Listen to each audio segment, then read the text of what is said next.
Thank you. स्वदेशी अपनाएंगे, देश का मान बढ़ाएंगे, तिरंगा हमारी शान है,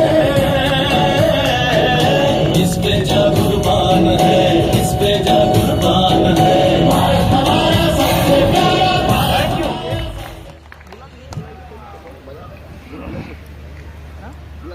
गुड एमसी, कैसे आप लोग? जबरदस्त।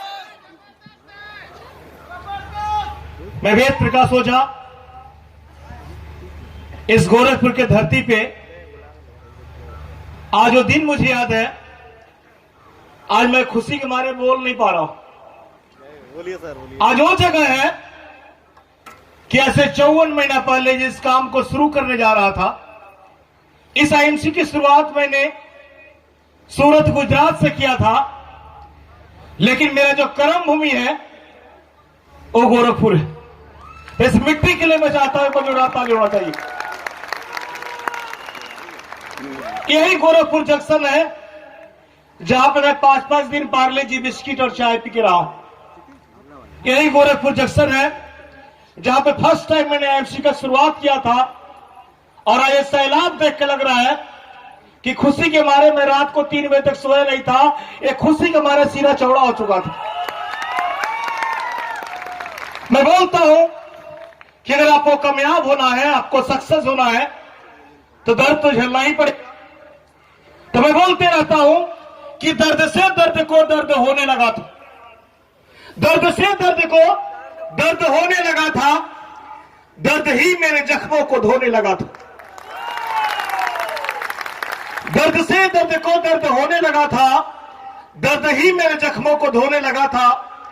दर्द को पाके खुश था ये मेरे यारो, क्योंकि दर्द ही मेरे घुटनों पे रोने लगा था। अगर आपको सफल होना है, कामयाब होना है, तो इस शरीर को जितना भी दुख दीजिएगा उतना ही जल्दी आपको सक्सेस मिलता है। हमारे ग्रेट अपलाइन अजय मान जी बताते हैं कि सफलता जो है वो दर्द की कोख से जन्म लेती है। तो मैं चाहूंगा कि हमारे जितने भी ग्रेट लीडर यहां बैठे हुए हैं, एक बार great upline mister Dharmendra Chaudhary ji, Ajay Maan ji, इनके साथ डीएन सिंह जी बैठे हुए हैं, प्रेम कुमार जी हैं, और भी लीडर बैठे हुए हैं। मैं सबका नाम अगर लूंगा तो शायद टाइम कम पड़ जाएगा। इन सब के लिए एक बार जोरदार ताली बनता है। दोस्त, मैं वेद प्रकाश ओझा पूरे एमसी फैमिली की तरफ से आज लगभग 70 लाख लोगों का परिवार बन चुका है। मैं सबको तरफ से आप सब गोरखवासियों के लिए मैं अपने तहे दिल से हार्दिक अभिनंदन करता हूं, स्वागत करता हूं। दोस्त, आज से 54 महीना पहले इस काम का मैंने शुरुआत किया था। उसके पहले की बात करें तो ठीक इसके बगल में मेरा गांव है गोपालगंज। यहां मेरा जन्म हुआ था और यहां पे मुझे पता नहीं था कि नेटवर्क मार्केटिंग होता क्या है। इसके पहले मुझे कुछ पता ही नहीं था इस डायरेक्ट सेल के बारे में। ना प्रोडक्ट बेचना आता था, ना किसी से बात करना आता था, ना प्लान देना आता था, ना कुछ समझाना आता था। लोग बोलते हैं कि मैं तो कुछ नहीं जानता हूं, और मैं भी कुछ नहीं जानता था। आज से 54 महीना पहले इस बिजनेस का शुरुआत किया। बगल में ही घर है और मेरे घर के हालात काफी खराब चल रहे थे। 7 साल की एज में मेरे फादर एक्सपायर हो गए। वो एक ग्राम सेवक थे। गांव में बहुत सारे जमीन थे, लेकिन जब घर में इनकम नहीं होते हैं, आपके घर में जब कुछ आमदनी नहीं होता है, तो धीरे धीरे घर की अवस्था खराब हो जाते हैं और सारे जमीन बिकने शुरू हो गए। गांव के लोग हंसने शुरू कर दिए। मैं छोटा था, 7 साल से 8 साल, 9 साल, 10 साल करते करते करते करते इस सिस्टम में मैं जब 18 साल का हुआ, मैं नौकरी के लिए हर जगह भटका। और भटकने के बाद कहीं जॉब नहीं मिल रहे थे, क्योंकि आप सबको पता है कि प्रत्येक साल 9 करोड़ लोग पैदा होते हैं और 5 करोड़ लोग बेरोजगार होते जा रहे हैं। प्रत्येक साल में 9 करोड़ लोग जन्म ले रहे हैं और 5 करोड़ लोग जो है अपने नौकरी से बेदखल होते जा रहे हैं। सोचिए रोजगार मिलेगा कहां से?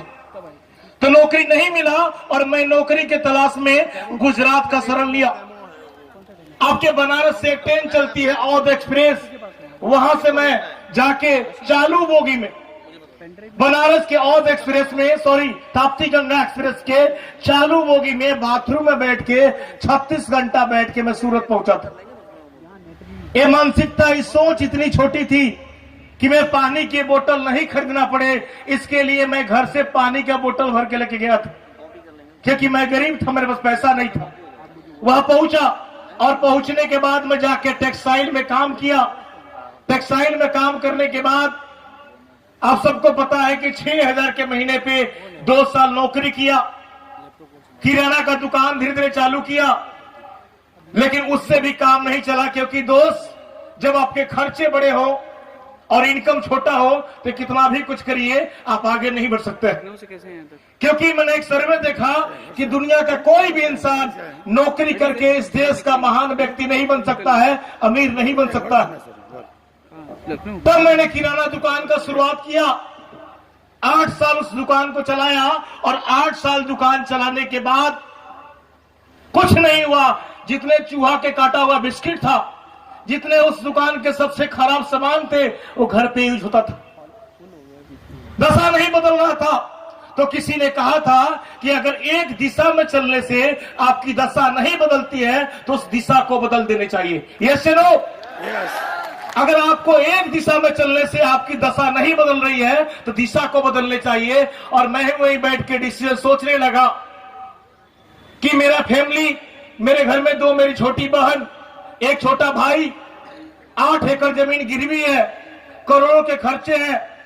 अगर इससे उबरना है तो मुझे इस बिजनेस को छोड़ना पड़ेगा और दुनिया का सबसे बड़ा बिजनेस का शुरुआत करना पड़ेगा।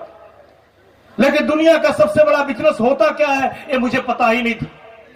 हम समझते थे कि दुकान है, नौकरी है, चाहे कुछ भी है, यही दुनिया का सबसे बड़ा बिजनेस होता है। इस बिजनेस के बारे में पता ही नहीं था, कुछ नॉलेज ही नहीं था। दोस्त सबके लाइफ में चांस आते हैं लेकिन हम लोग ठुकरा देते हैं, पता ही नहीं चलता। उसी तरह हमारे भी लाइफ में एक चांस आया, किसी व्यक्ति ने सिस्टम के बारे में बताया, लेकिन मैंने इसको ठुकराया नहीं। जैसे तैसे दिन कट रहे थे, किराना दुकान पे बैठा हुआ था, हिसाब जोड़ रहा था कि एक बहन के शादी में अगर 2 बहन का शादी करना है तो कम से कम 1 करोड़ रुपया खर्चा करना पड़ेगा। यस या नो? अगर जमीन को छुड़ाने हैं तो पैसा देना पड़ेगा, इस जिंदगी को काटना है तो पैसा तो कमाना ही पड़ेगा। टोटल 2 करोड़ के खर्चे थे, समय मेरे पास था 2 साल। अब सोच सकते हैं कि इस आंख में अगर शर्म है, अगर आपके अंदर में कंपटीशन है, तो कौन सा बिजनेस करके आप 2 साल के अंदर 2 करोड़ रुपया कमा सकते हो। तो मैं बैठ के सर्च करने लगा और उस समय मुझे मिला, उसका नाम था नेटवर्क मार्केटिंग, डायरेक्ट सेल। इसमें सर्च करने के बाद मैं सोचा कि डायरेक्ट सेल में बहुत सारी कंपनियां होती है, लेकिन हम उसको चुनाव करने में फंस जाते हैं, जल्दीबाजी में फेल हो जाते हैं। इसी में सी घटना है कि दुकान पे बैठा हुआ था, एक व्यक्ति ने मेरे को तुलसी पकड़ाया और तुलसी पकड़ाया तो मैं सोचा कि ये चालू चिलर कंपनी होगी, इसके बारे में कुछ जाना नहीं, और तुलसी को लेकर बगल में फेंक दिया। उस तुलसी को मैंने सम्मान दिया नहीं। लेकिन दोस्त यकीन मानिए, हमारे कंपनी के जो ग्रेट एमडी माननीय श्री सत्यन भाटिया जी के लिए एक बार जोरदार ताली। ये भगवान जब सूरत गुजरात पहुंचे, 20 लोग का मीटिंग चल रहा था, उस मीटिंग में इनवाइट किया गया कि आप भी आ जाओ। और मैं भी सोचा कि जिस तरह इस शहर में, इस गांव में कंपनियां आती रहती है, जाती रहती है, वैसा भी कंपनी होगा। मैं उस मीटिंग में पहुंचा और पहुंचने के बाद उनके बातों को सुना और सुनने के बाद मुझे लगा कि यहां से मेरी लाइफ बदल सकती है। मैंने सर से एक ही बात बोला कि सर, मेरे ऊपर 2 करोड़ के कर्जे हैं, 2 साल का टाइम है, आप ये बताइए कि यहां से कमाया जा सकता है। मैंने उल्टा सीधा कई सवाल किया जैसे आपसे के साथ लोग करते हैं। सर ने एक ही जवाब दिया कि अगर तुम इस सिस्टम में 90% भी अगर पॉजिटिव हो और 1% भी अगर आपके अंदर विश्वास की कमी है तो आप सक्सेस नहीं कर सकते हो, असफल हो जाओगे, फेल हो जाओगे। सेम उसी तरह मैंने सर के साथ वादा किया, कमिटमेंट किया कि मैं आज वादा कर रहा हूं कि सर, मैं जब तक रहूंगा सिस्टम में अपना खून पसीना लगाए काम करूंगा और